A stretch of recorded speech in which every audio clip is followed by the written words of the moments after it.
చిత్తూరు సమాచారానికి స్వాగతం. మీరు మా ఛానల్ పట్ల ఆసక్తిగా ఉంటే సబ్స్క్రైబ్ చేసి లైక్ చేయండి, షేర్ చేసి మాకు సహకరించండి.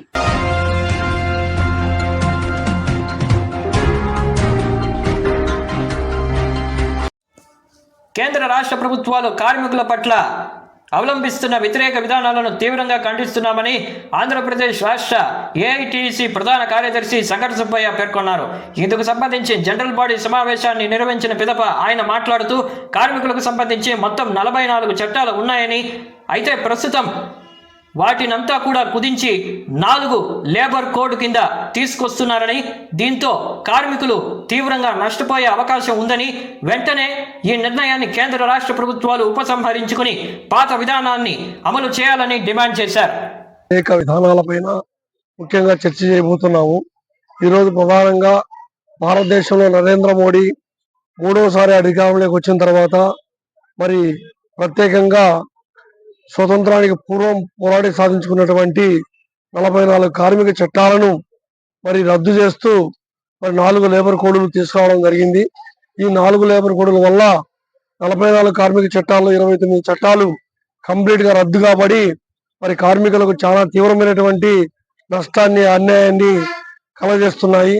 ఇందులో ముఖ్యంగా వేతనాల కోడు, పారిశ్రామిక సంబంధాల కోడు, అదేవిధంగా వృత్తి ఆక్యుపేషనల్ సేఫ్టీ కోడు, తర్వాత సామాజిక భద్రతా కోడ్ అని 4 కోడ్లు తీసుకొచ్చి దాదాపు ఉన్నటువంటి కార్మికులకు ఇప్పటి వరకు ఉన్నటువంటి చట్టాలన్నీ కూడా సమ్మె చట్టం కావచ్చు, కనీస వేతనాల చట్టం కావచ్చు, పారిశ్రామిక వివాదాల చట్టం కావచ్చు, తర్వాత పిఎఫ్ చట్టం కావచ్చు, గ్రాట్యుటీ చట్టం కావచ్చు, సమ్మె హక్కు కావచ్చు, ఇటువంటి చట్టాలన్నీ కూడా మరి సమూలంగా మార్చివేసి కార్మికులకు ఎలాంటి అడిగే హక్కు లేకుండా, మరి పోరాడే హక్కు లేకుండా చేయడానికి కంకణం కట్టుకునేటువంటి పరిస్థితి కొనసాగుతా ఉంది. మరి నవంబర్ 21 నుంచి ఇవన్నీ అమల్లోకి తీసుకొచ్చాడు. దేశం కోసం ప్రాణాలను అర్పిస్తున్న సైనికుల కుటుంబాలకు సహాయం చేయాలనే సదుద్దేశంతో ప్రతి ఏడాది డిసెంబర్ 7వ తారీఖున సాయుధ దళాల పతాక దినోత్సవాన్ని నిర్వహించుకుంటున్నట్టు సైనిక సంక్షేమాధికారి రాఘవులు పేర్కొన్నారు. ఇందుకు సంబంధించి ముందుగా కలెక్టర్ సుమిత్ కుమార్ను కలిసి మొదటి విరాళాన్ని అందుకోగా పీసీఆర్ పాఠశాల నందు ఎన్ఎస్ఎస్, ఎల్సీసీ వాలంటీర్స్ అందించిన విరాళాన్ని అందుకున్నారు. ఈ సందర్భంగా ఆయన మాట్లాడుతూ దేశ సార్వభౌమత్వం కోసం పాటుపడుతున్న సైనికుల, అమరవీరుల కుటుంబాలకు తప్పకుండా తమకు తోచిన సహాయం చేయాలని ఈ సందర్భంగా ఆయన ప్రజలను కోరారు.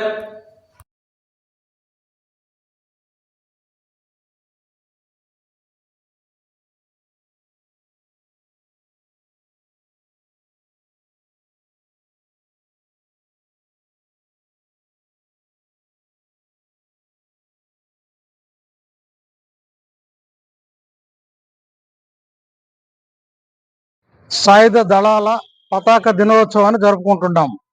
సాయుధ దళాలంటే ఆర్మీ, ఎయిర్ ఫోర్స్, నేవీ, ఈ 3 కలిపి త్రిదళాలు అంటారు.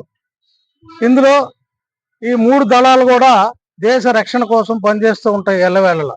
ఏ రోజు కూడా కంటికి నిద్ర లేకుండా రొటేషన్ డ్యూటీలో వారి యొక్క విధులు కంటిన్యూస్గా చేస్తూ మరి విధి నిర్వహణలో ఏదన్నా ఇబ్బందులు వచ్చినా, అంటే గాయపడినా లేదా దాడుల్లో చనిపోయినా, మరి వారి యొక్క జీవన శైలికి ఆటంకాలు ఏర్పడినప్పుడు ఖచ్చితంగా ఈ యొక్క విరాళాలను సేకరించి ఆ విరాళాల నుంచి వారి కుటుంబాలకి, వారు గాయపడిన ఫ్యామిలీస్కి అందరికి కూడా ఈ యొక్క నిధి నుంచి వారికి సహాయార్థం చేస్తారు. ఎట్టకేలకు మోస్ట్ వాంటెడ్ క్రిమినల్ అలెక్స్ పట్టుబడ్డాడు. గుడిపాల మండల పరిధిలోని తుమ్మిదపాలెం క్రాస్ వద్ద అతన్ని పోలీసులు అరెస్టు చేశారు. గత 9వ తారీఖున గుడిపాల మండల పరిధిలోని ఎస్టీ కాలనీకి చెందిన ఓ మహిళపై అత్యాచారం చేసిన నేరం అతనిది.